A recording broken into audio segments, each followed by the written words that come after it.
Someone is calling your name, not to judge you, but to love you.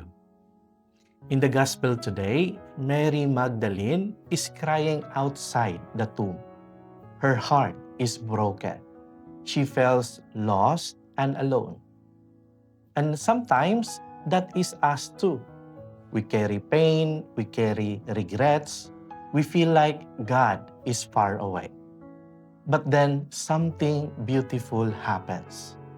Jesus Christ is already there, standing right in front of her. She just does not recognize him until he calls her by name, Mary.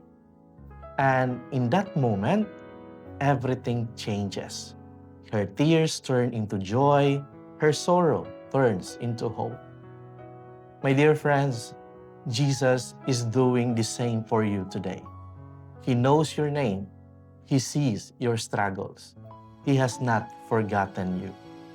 So, if you feel lost, listen closely, because in the silence of your heart, Jesus is calling your name. Amen.